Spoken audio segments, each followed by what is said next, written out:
Praise the lord. యేసుక్రీస్తు పరిశుద్ధ నామములో నీ అందరికీ వందనములు. ఎఫెసీయులకు వ్రాసిన పత్రిక 5:16-17 వచ్చుకోండి. కాలం చెడ్డది గనుక సమయమును సద్వినియోగంలో చేసుకొనుక ప్రభువు చిత్తమేమిటో గ్రహించుకొనుడి.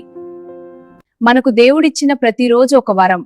చెడు ప్రభావాలు ఎక్కువగా ఉన్న ఈ లోకంలో మన సమయాన్ని వ్యర్థమైన విషయాల్లో కాకుండా ప్రార్థన, దేవుని వాక్యం, మంచి కార్యాలలో ఉపయోగించాలి. లోకరీతిని అనుసరించడం కాకుండా జ్ఞానంతో నిర్ణయాలు తీసుకోవాలి. దేవుని వాక్యం మనకు సరైన మార్గాన్ని చూపిస్తుంది. మన జీవితానికి దేవుని సంకల్పం ఏమిటో తెలుసుకోవడానికి ప్రార్థన, పరిశుద్ధ గ్రంథమును, పరిశుద్ధాత్మ నడిపం అవసరం. ప్రార్థన. ప్రియమైన పరలోక తండ్రి, నోకిచ్చే ప్యాది రాజు చెడ్డదైనందువా నా సమయాన్ని జ్ఞానంతో ఉపయోగించుకునే కృపను నాకు అనుగ్రహించు. వ్యర్థమైన విషయాలలో నా బాధిత చేయకుండా నీ చిత్తం ఏమిటో గ్రహించగల జ్ఞానాన్ని నాకు ఇవ్వు.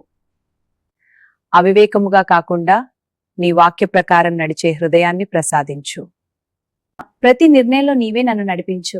నీకు మహిమ కలిగించినట్లు సహాయం చేయుము. నా ఆలోచనలు, మాటలు, కార్యాలు నీకు మహిమ కలిగించినట్లు సహాయం చేయుము. యేసుక్రీస్తు నామములో ప్రార్థించుచున్నాము తండ్రి, ఆమేన్.